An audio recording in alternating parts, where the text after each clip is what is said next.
Hey everyone, this is Dabacabb, and a fan of the channel has sent in some gameplay footage for me to analyze for my Afterwatch series. So I'm going to take a look. Hopefully we can all learn something. Hopefully they can learn something from my advice, and hopefully I can learn something from their playstyle. Now, normally I would cut out this beginning pre-footage part of the gameplay. However, this player does something very specific that I want to talk about, and that's coming into the spawn and like taunting and saying hello and just sort of generally showing yourself off.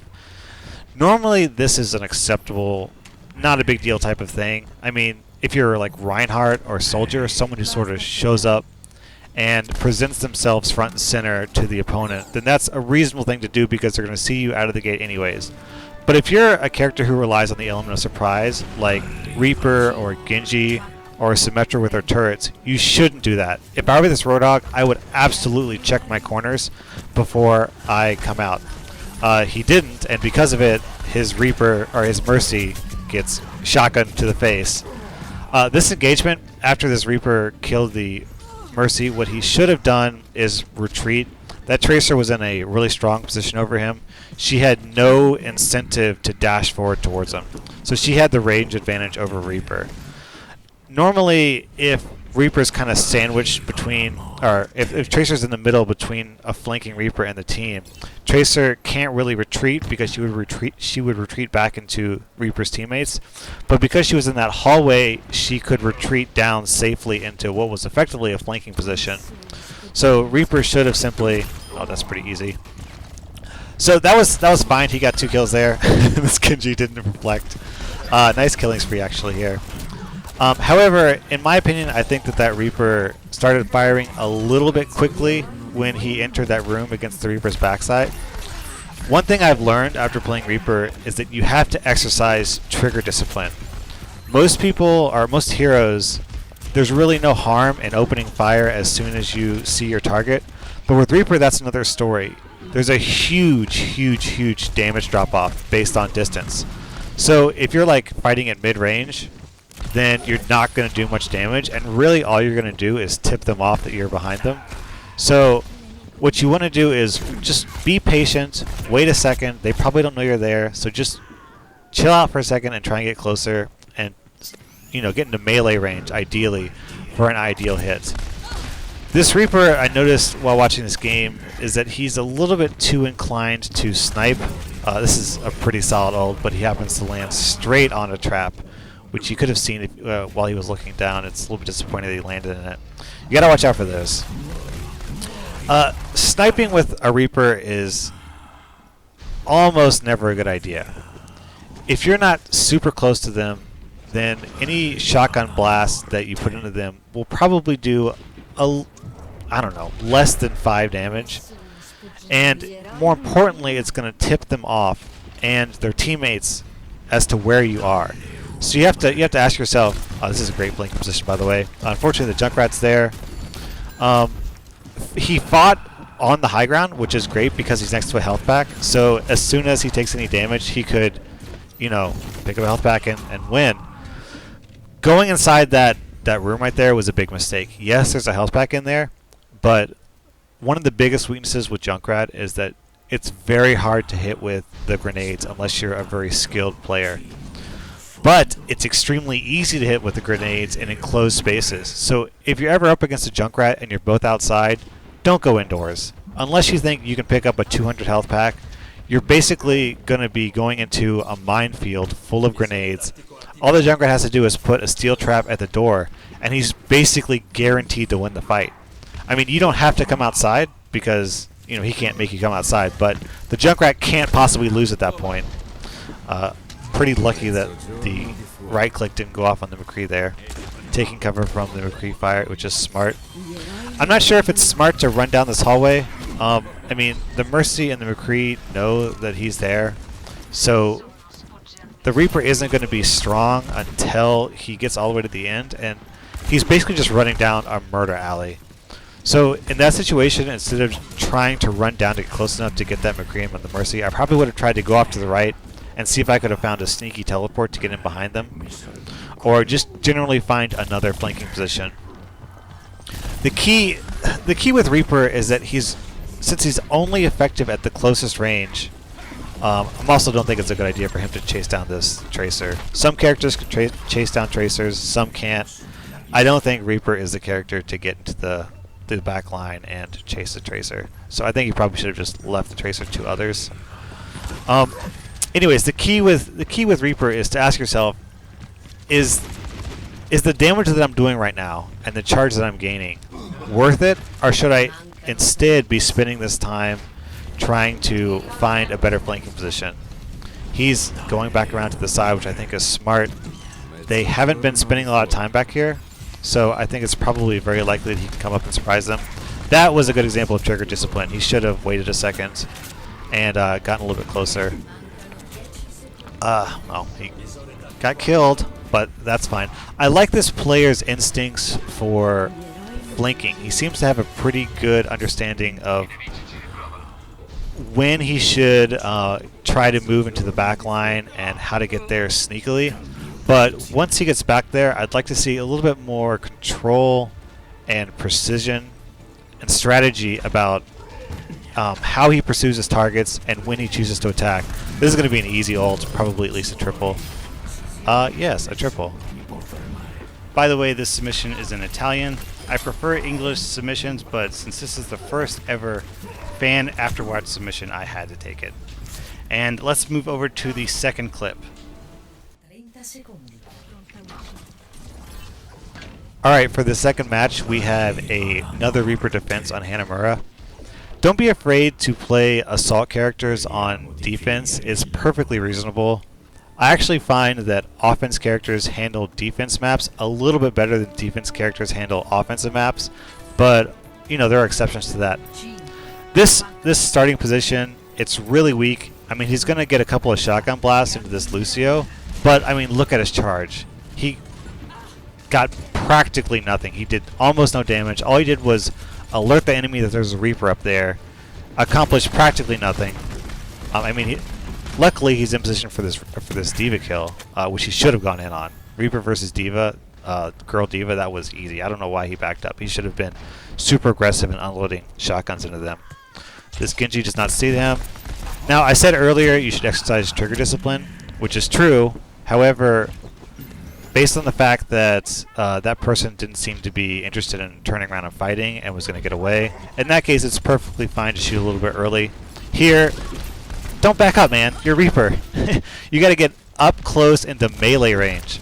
Don't be a sniper. You got to think of Reaper as effectively a melee character. The difference in damage between extremely close range and medium range is huge. So just try and be a little more patient. Try and be more aggressive with your positioning. But like I said, I really like his flanking. He's staying to the sides and the back. Alright, this is a little bit dangerous, and here's where he makes a mistake. Normally, Reaper can Wraith Form away from a lot of characters. It gives you a speed boost and invincibility, but D.Va's not one of them. D.Va will do exactly this. She will dash after you, she will shoot you until you're dead. So in that situation, what Reaper should have done is Wraith Form to the 200 health pack, which was right in front of him, or probably better yet, is Wraith Form towards the control point. I like those dragons off in the distance. I sort of imagine Japanese people watching Godzilla in some skyscraper, and then these two dragons come flying in and destroy their building. A little bit rude of that Hanzo. So anyways, what the Reaper should have done in that D.Va fight, this is not effective sniping. Don't snipe as Reaper. It's just not effective. You're wasting your time. So anyways, as I was saying, he should have Wraith Form to his allies, because while he could not have won that fight, at that point D.Va would have had to strongly commit to killing Reaper, and maybe she would have killed Reaper, but then she would have been vulnerable to her teammates. And best case scenario, she would have backed off, and Reaper would have lived. So unfortunately, the D.Va got the health pack, so he has to retreat. That was wise. D.Va comes after him. He gets caught on the wood. He's got ult, but I can understand why he's not using it there. You would expect the D.Va to use a defense matrix. So he goes around to the other side of the bell, where he's out of line of sight from the D.Va before he ults. Unfortunately, he was a little bit low by then. That was sort of a tricky situation. I could I can understand ulting under that pressure, but I think it might have been better to hold off. I'm not really sure. That could have gone either way. So other than that, this fight's going decently well. They are holding them off pretty effectively. Unfortunately, Lucio got him. So the main threat he needs to watch out for is the D.Va. Most characters will have a lot of trouble with Reaper close range. D.Va happens to be one of the ones who can reasonably trade with Reaper. Roadhog can do it pretty well also. Depends kind of on who lands the shots more directly. Roadhog just has so much health, and D.Va has so much armor that they can both reliably... Now see, I like where he goes with this, because he knows D.Va's to the right here, right? So moving to the side, he comes in behind to potentially catch her in girl, like little girl form. Unfortunately, he does not. D.Va went in immediately afterwards, but he gets off a good ult. But I just like that blinking position. He could have gone back to the health pack. That wouldn't have been as effective as where he went. And the Lucio kills him a second time. So he should be a little bit mindful of this D.Va moving forward. This D.Va seems to be pretty aggressive against taking him out based on that first encounter that we had back before the earlier capture point. Okay, so here's a trend that we're starting to see that will emerge as the game goes on, which this player probably won't be able to realize at the moment. But D.Va and Pharah are on the right. Earlier, he also saw D.Va and Pharah on the right. So it's reasonable for him to assume that in the future, those two characters will continue to try to assault from this right area. That's bad for Reaper because D.Va can reasonably trade with Reaper, and Pharah is a difficult target. See what I mean? D.Va loves coming in on the right, and he's got to back out of there. Intelligently goes for the health pack. That was a good move. Now he can kill that D.Va. Pharah is difficult for Reaper to kill because she can put so much distance between yourself and her. So what he should do is abandon this right position under the assumption that it's going to have persistently two characters who he can't deal with very well, and instead focus more on the left and the middle. I mean, he can... Oh, this is a Winston. This Winston's in trouble. If you are... I don't know why he's backing up. That's a mistake. Reaper destroys Winston's. Destroys. He should have gone in hard and just killed him. I think that one thing that this character... Or I'm sorry, that this player could do to really improve his gameplay is to study up more on which characters you're good at killing and which characters you're bad at killing, because he is not making plays that seem to say that he understands what Reaper's strengths and weaknesses are.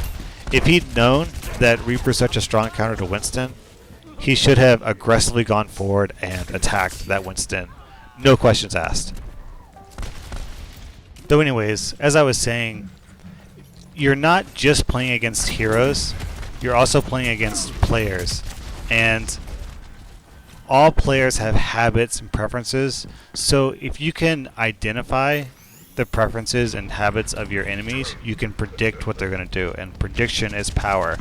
So being able to predict, this is a decent ult spot, just hop on down after. What I would have done is I would have ulted a little bit closer to the wall, not the wall, to the cliff, to the edge of the little bridge. That way he could have dropped off immediately. He sort of had a little bit of a delay after he killed the Reinhardt before he hopped down. So if he was planning the whole time to drop down after the soldier and the Lucio, he should have left himself more of an option there. So they're contesting the point. He should go in on that. I don't know what this Lucio's doing. As soon as that Lucio saw that Reaper, he should peace out. I would have chased after him with Wraith form. That Lucio's going to bolt out of there at top speed. So your only real way of chasing after him is going to be in Wraith form. And he's going after the tanks, which is smart. Staying away from the D.Va and going for the Reinhardt instead. He should Wraith form. Yes, he did. He just passed the Winston. He doesn't need this health pack. He's only missing 44 health. He should have skipped that and not look. Oh, there we go. Easy kill. Don't look down at your health pack. There's no reason to cut yourself off from the line of sight to whatever's coming in through the door. if that Winston had come in, this is easy. He should be more forward. I mean, Soldier excels more at medium range, and Reaper's got shotgun, so please be aggressive, be melee. He basically handed Soldier the fight there by fighting at a range that Soldier would have more preferred to fight at. So keep that in mind as you go forward. Just with the exception of, I think, Reinhardt. Reinhardt might be the only person you don't want to be in melee with, just because then you can hurt him and he can't hurt you. That's a super effective ult. Pretty solid. Got the Diva kill. They are once again in a really good position. So now he should... Oh, there's McCree. If he had... Okay. Luckily, the McCree didn't turn around and flashbang him. I think a more skilled McCree probably would have done that. It's possible it was on cooldown, I'm not really sure. But in an ideal world, the Reaper would have waited until he was a little bit closer to the enemy McCree, so he could have launched maybe 2 shotgun blasts into his back, which would have killed him. But it took 4 shotgun blasts to kill that McCree, which is plenty of time for that McCree to figure out that there's a Reaper that he can safely. Okay, so having this ape chasing after you is not a good idea. I definitely wouldn't have positioned myself so that he could have punched me out into the off the cliff. What I think I would have actually done is, as soon as he saw that it was coming after him in his direction, I would have teleported towards the enemy base. It would have put me more in a flanking position, and it would have forced that Winston to make a decision. He can pursue the Reaper, which would mean running away from his team, and essentially guaranteeing that he's not going to kill anyone else with his ult. Or it would force the Winston to abandon the Reaper, which means the Reaper would live, and the Reaper would be in a flanking position for anyone coming out of the base. But as he's staying where he was and trying the sort of like stealth corner juke move with the Wraith form was moderately effective. I would have preferred to see the teleport towards the base. And he got play the game, so good job. Overall, I like a lot of things you're doing in this game. I would recommend reading up on your counters, knowing who you're good at killing and who you're not good at killing, and exercising better trigger discipline. If you're going to play a lot of Reaper, wait until you're in a really close position for people who can't see you, because those extra feet will make a lot of difference in killing potential. Alright, so that's the end of this Afterwatch. If you want me to rate your, not rate your videos, to analyze your videos, please send them in, and I will give them a look. Later!